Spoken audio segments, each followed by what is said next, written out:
Hello, everybody. This is Dr.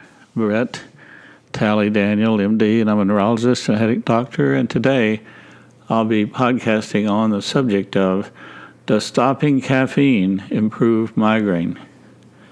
Caffeine is a psychoactive drug that changes cerebral neurochemistry. Migraine affects 12% of the American population, 25% of women, and 6% of men have migraine, which is inherited as a genetic family medical problem. Americans are confused about how caffeine works. They know that it helps migraine headaches when they occur, but they do not know that taking too much caffeine can aggravate, or to use the proper medical term, cause chronification of migraine. So the question is, does stopping caffeine improve migraine? Stopping caffeine improves migraine for most persons. Many migraine patients drink too much coffee every day, and over 400 milligrams of caffeine is bad for your health and may activate medication overuse headache. Migraine patients may also take caffeine-type painkillers like Excedrin, BC powders, and Bivactin for headache relief, in addition to their daily regular caffeine use. Related comments. Caffeine overuse. A Starbucks habit can aggravate migraine occurrence, as all Starbucks coffees have high caffeine levels. A Starbucks Grande 16 ounce has 550 milligrams of caffeine. A total caffeine intake dietary history should be taken and added up. Medication use headache probably has poorly understood genetic features also, so it makes it difficult to tell who's going to get it, period. The Diagnostic and Statistical Manual, 4th version, called DSM-4, has stated that caffeine is an addictive drug at a level of 120 milligrams of caffeine per day. Does caffeine promote increased headaches? The migraine process first causes inflammation of the trigeminal nerve, which carries pain from the thalamus, a nucleus deep in the brain, to the face and the head.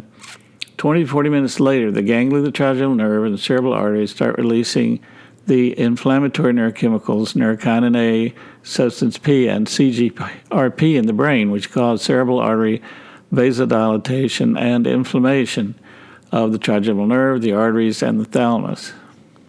I have a picture of this migraine cycle on my webpage at www.drmigraine.com.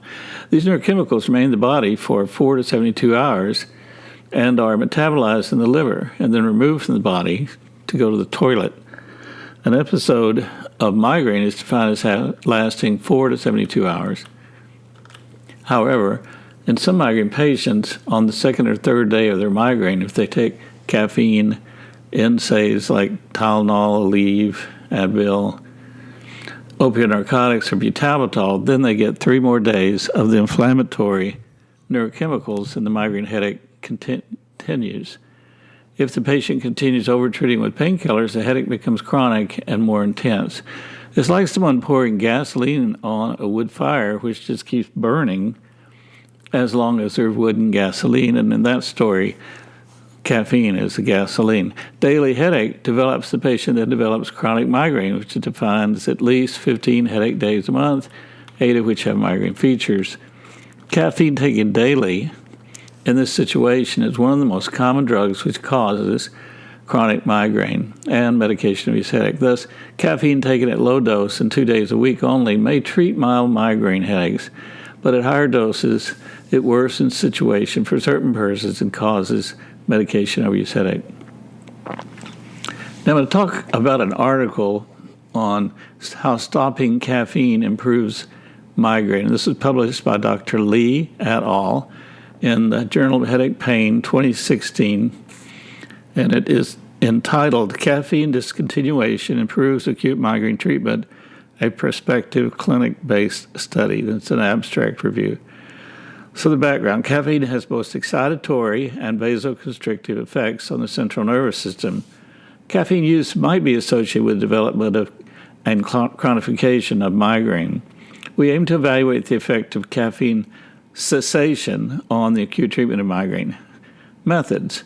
We prospectively recruited migraine patients who consumed caffeine drinks daily and instructed them to discontinue their caffeine intake. triptans were prescribed for acute treatment. Patients were followed up after at least 2 weeks after screening and evaluated the efficacy of acute treatment with the migraine assessment of acute therapy with a migraine questionnaire.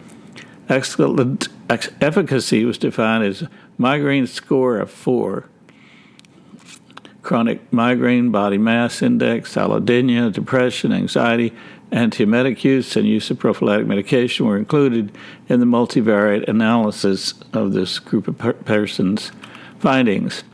Among 180 patients included, 36 completely discontinued their caffeine intake. That's called the abstinence group. The efficacy of acute treatment was assessed at a median of 34 days after the screening. 26 patients in the abstinent group and 21 in the non-abstinent group reported an excellent efficacy. The abstinence group also showed a trend toward greater reduction of headache on tests that were done. Caffeine abstinence was independently associated with an excellent efficacy of acute treatment after controlling for covariates. Conclusions. Caffeine abstinence is associated with better efficacy of acute migraine treatment. Our uncontrolled study results encourage a further examination study on this issue. Well, caffeine is the most popular psychostimulant drug in the world, and it may act as a double-edged sword in migraine patients. Caffeine has been used for the adjuvant treatment of acute migraine attacks. High caffeine consumption is associated with the development and chronification of migraine, although the association is not strong. Now, I'm going to list a series of articles here on the subjects of caffeine and headache just to show you that is a problem area that's been studied for a long time. So Herrig and Hanat published an article in Cephalalgia, Internal Journal of Headache, the year 2003 on caffeine-induced headache in children and adolescents. Scher et al., writing in 2004, in the Journal of Neurology on caffeine as a risk factor for chronic daily headache, a population-based study. Hagen et al. Wrote in 2009 in the Journal of Headache Pain on the subject of high dietary caffeine consumption is associated with modest increase in headache prevalence. Shapiro in the year 2007 wrote an article on caffeine and headaches in the Neurology Science Office, and that was in the year of 2007. Silverman et al. In 1992 wrote on withdrawal syndrome after the double-blind cessation of caffeine consumption, which is published in the New England Journal of Medicine. So those are just articles showing you some of the research and the articles that are available to a neurologist or headache doctor. Anybody who wants to look at that caffeine has been looked at a long period of time. It's not just a new idea that's aggravating a migraine. So this completes my talk on the subject of does stopping caffeine improve migraine headache. Please click subscribe down there so we can follow each other. God bless all you persons who have migraine. And I will see you on the next talk.